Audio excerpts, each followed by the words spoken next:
dacha dacha Goftan kon olse guna kanin lafalalo Sena komareche makansa chalo Kanan ture senanko Inako furem goftanko Haron innate apurisa Hikamena seka kuno dubisa Kaminu gabe nagaa fi araarri jaalalli waaqayyoo bakkuma jirtanitti isiniif haa baay'atu kabajamtootaa fi jaalatamtoota maatii furtuu dhaloota miidiyaa 4 nagaa keessanii baga eegantan bakkuma jirtanitti biyya keessaa akkuma kana biyya alaa jirtan aardii addunyaan kun qabattee jirtu mararratti kan argamtan obboloota koo hunduma keessanii fi nagaan waaqayyoo inni dhumaaf darban qabne isiniif haa ta'u har'ammoo furtuun dhuftee jirti jechuudha maal isiniif qabattee dhuftee walumaan hordofna egaa samuuna kana akkuma beekamu ji'aaf deema jechuudha waa'ee obboleessa keenya faarfataa jabaa cimaa waaqayyoo akka addaatti ittiin hojiisaa hojjetu faarfataa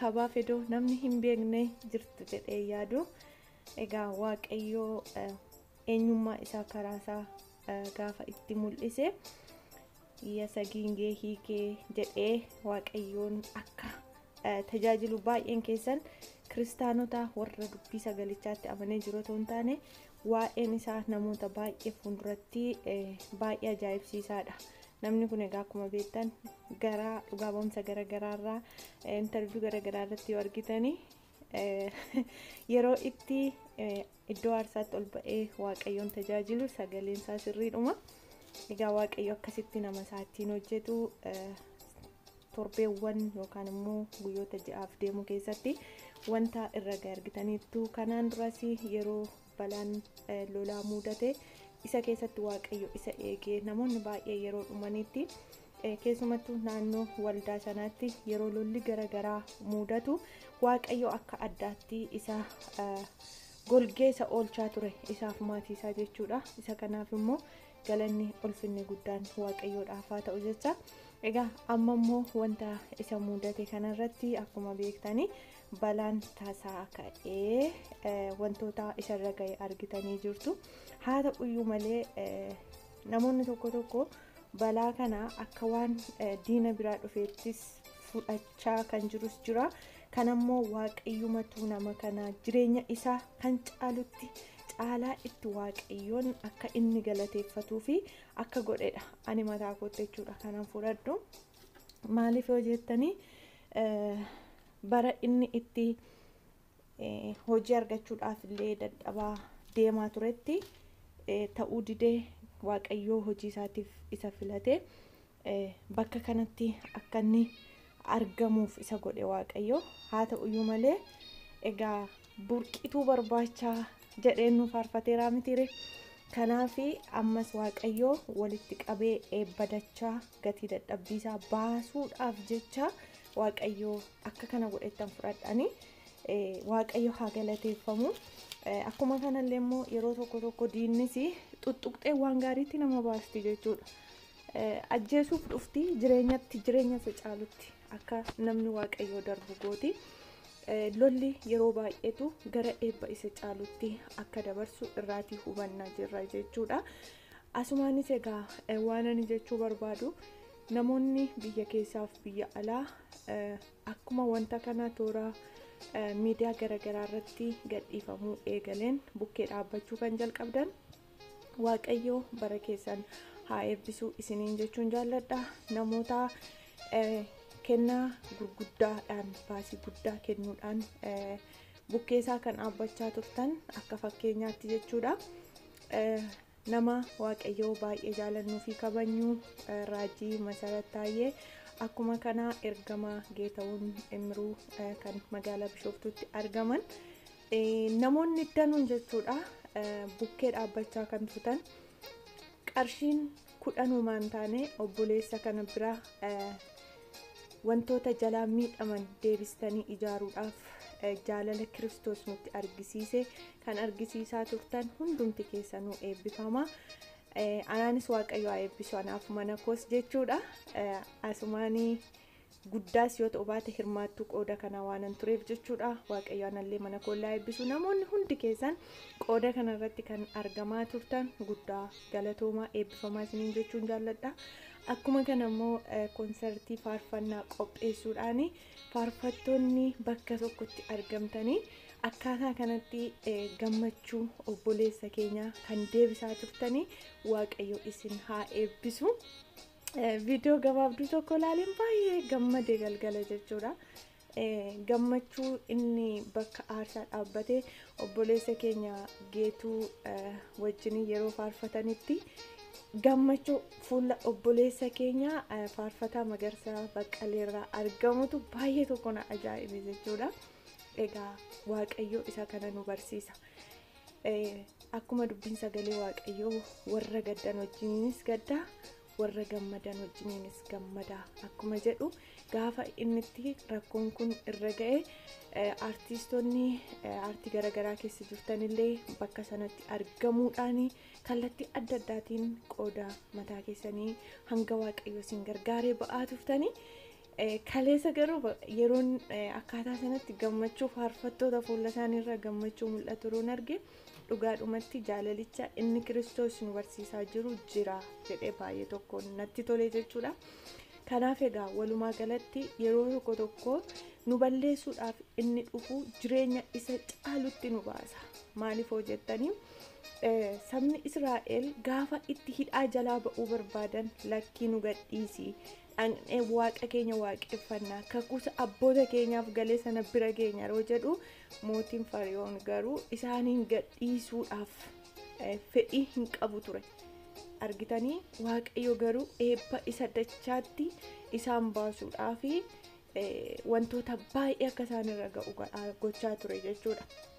Argitan diinni tuttuqeetu iddoo ulfinaatti hin baasa jechuudha. Galanni ulfinni guddaan waaqayyoodhaaf haa ta'u. Kanaaf waaqayyo guddaadha. Yeroo kamiyyuu jireenya keenya keessatti wanti gaarii qofti yeroo nuuf ta'e jennee gammadoo otoo hin taane qormaanni bu'aa kamiyyuu yoo jireenya namaa irratti dhufe gaariitti nama butuudhaaf malee nama balleessuudhaaf akka hin taane hubadheen jiraan gama kootiin jechuudha. Namoonni baay'ee akka hubattan koomentoota garaagaraa toora fibiirraa ilaalaan ture.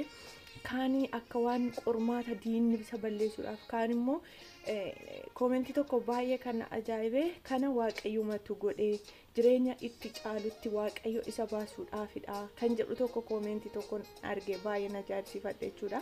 Uummanni keenya waanuma hundaa diinatu godhee jettu garuu diina miti kun waaqayyotu kan caalutti isa baasuudhaaf jedhee yeroo inni itti dubbatu arge jechuudha.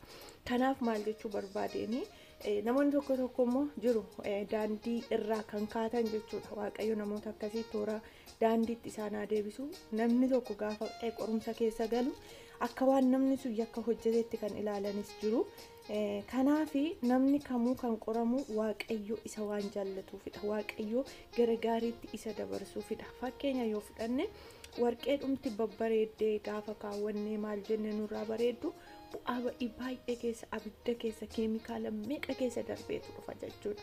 Namni waaqayyoos akka kanadha. Jireenyi qajeelotaa akka kanadha. Bara kanatti egaa kan waliin dhawu baay'ee yoo jiraateyyuu amantaa da'oo godhate kan kallattii adda addaatiin toora lolaa toora siyaasaa keessa galee waan meeqa kan godhuufi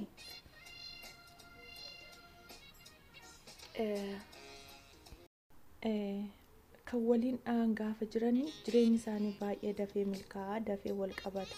Haara uyyuu malee warri immoo qajeelummaadhaan waaqayyoof of kennanii sagalicha keessatti bitamanii yeroo isaanii hundumaa waaqayyoof warri aarsaa godhanii hin turu malee akkuma warqeen keemikaala danuu keessa darbitee abiddaan cuunfamtee walitti cafallaqamee maal jedhee darbee miidhagee nama bira ga'u.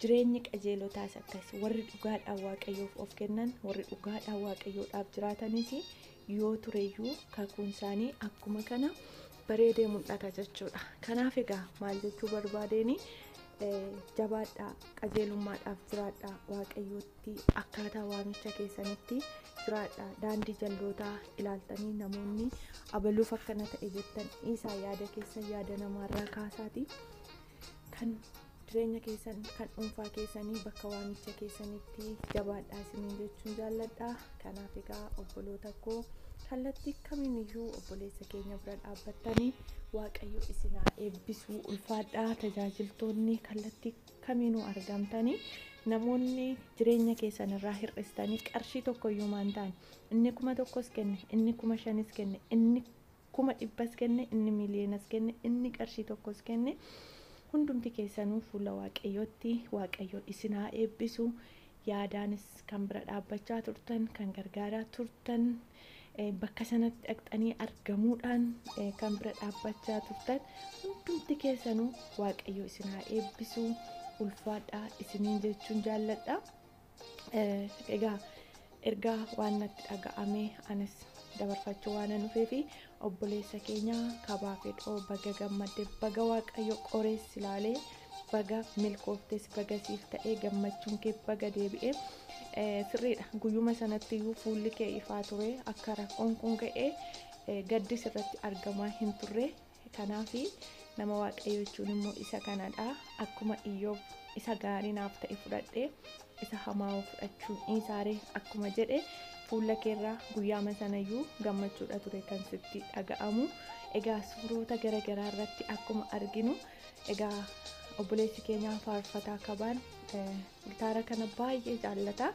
Kanaaf egaa kunoo jalaa diinni akka gubatus yoo ta'eyyuu garuu deebi'ee wanti hundumtuu iddoo isaatti deebi'eera. Waaqayyoo kallattii hundumaatiin inni kana godhe haa galateeffamu.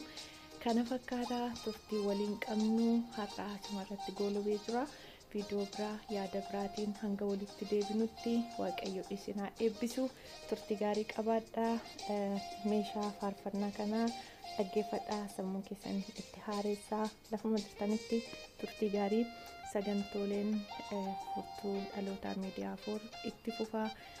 Yaada qabda irratti subscribe gochuu share gochuun immoo yaada keessan nuuf barreessaa.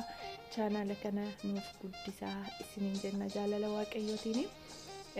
Kanadha dhaamsi har'a qabu. Waaqayyo isinaa eebbisu. Hundumti keessanuu toora kamirratti obboleessa keenya bira kan dhaabbattan guddaa galatoomaan jedhamarree eebbi keessa waaqayyo biraa guddaadha. Waaqayyoon isinaa eebbisu. Turtii gaarii isiniin jedha.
sin arganne. Guyyaa gadda kiyyaa sin irraanfanne.